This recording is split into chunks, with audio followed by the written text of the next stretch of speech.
Item ಯಾವುದೇ ಇರಲಿ try ಮಾಡಿ ಆಚಿ ಚಿಕನ್ ಮಸಾಲಾ. ನಾವು ಹೇಳ್ತಾ ಇದ್ವಿ ನಿಮಗೆ ಮಹಾರಾಷ್ಟ್ರದಲ್ಲಂತೂ ವಿಪರೀತ ಪ್ರಾಬ್ಲಮ್ಗಳು ಕಾಣೋದಕ್ಕೆ ಸಿಗ್ತಾ ಇದೆ ಅಂತ. ಸೊ ಪುಣೆಯಲ್ಲಿ ಏನಾಗಿದೆ ಅನ್ನೋದ್ರ ಡೀಟೇಲ್ಸ್ ಈಗ ನೋಡಿ. ಸ್ಮಶಾನಕ್ಕೂ ಕೂಡ ಮಧ್ಯಪ್ರಾಚ್ಯ ಯುದ್ಧದ ಎಫೆಕ್ಟ್ ತಟ್ಟಿದೆ. ಚಿತಾಗಾರಗಳು ಕಾರ್ಯನಿರ್ವಹಿಸ್ತಾ ಇಲ್ಲ ಅಲ್ಲಿ. ಪುಣೆಯ ಚಿತಾಗಾರಗಳಲ್ಲಿ LPG ಸಿಲಿಂಡರ್ನ ಅಭಾವ ಸೃಷ್ಟಿಯಾಗಿದೆ. ಪುಣೆ ಚಿತಾಗಾರಗಳಲ್ಲಿ ಅನಿಲ ಆಧಾರಿತ ದಹನವನ್ನ ಸದ್ಯಕ್ಕೆ ಸ್ಟಾಪ್ ಮಾಡಲಾಗಿದೆ.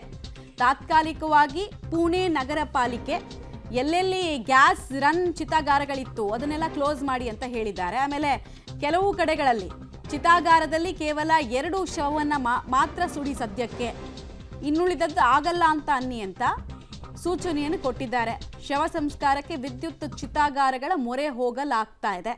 ನೋಡಿ, ನಾವು ಡೀಟೇಲ್ಸ್ ಕೊಡ್ತಾ ಇದ್ವಿ ನಿಮಗೆ. LPG ಪೂರೈಕೆ ಹೈಯೆಸ್ಟ್ ನಮ್ಗೆ ಎಲ್ಲಿಂದ ಆಗುತ್ತೆ ಅಂತ ಕೇಳಿದ್ರೆ UAE ಇಂದ ಆಗುತ್ತೆ. ನಮ್ಗೆ ಹೈಯೆಸ್ಟ್ ನಾವು ಅವರಿಂದನೇ ಆಮದು ಮಾಡ್ಕೊಳ್ತಾ ಇದ್ದಿದ್ದು. ಬಟ್ ಈಗ ಕತಾರು, ಬಹ್ರೇನು, ಸೌದಿ ಎಲ್ಲ ಕಡೆಗಳಲ್ಲೂ ಇರಾನ್ ಬಾಂಬ್ ಸುರಿಮಳೆ ಸುರಿಸಿರೋದ್ರಿಂದ ಮತ್ತೆ ಆ ಸ್ಟ್ರೈಟ್ ಆಫ್ ಹಾರ್ಮುಸ್ ಜಲಸಂಧಿ ಬಂದಾಗಿರೋದ್ರಿಂದ ನಮ್ಮ ಹಡಗುಗಳು ಅಲ್ಲೇ ನಿಂತಿದೆ. ಮುಂದೆ ಬಂದರೆ ಹೊಡಿತೀವಿ ನಾವು ಅಂತ ಈ ಕಡೆಗೆ ಇರಾನ್ ಹೇಳ್ತಾ ಇದೆ. ಮುಂದೆ ಹೋಗಿ ನಾವು ರಕ್ಷಣೆ ಕೊಡ್ತೀವಿ ಅಂತ ಅಮೆರಿಕದವ್ರು ಹೇಳ್ತಾ ಇದ್ದಾರೆ. ಸಾವಾಸ ಬೇಡ ಅಂತ ಶಿಪ್ಪಿಂಗ್ ಕಂಪನಿಗಳು ಲಂಗರು ಹಾಕಿ ಸಮುದ್ರದ ಬಂದರ್ನಲ್ಲೇ ಸ್ಟಾಪ್ ಆಗಿರೋದ್ರ ಪರಿಣಾಮ ನಮಗೆ ಸಪ್ಲೈ ಆಗ್ತಾ ಇಲ್ಲ.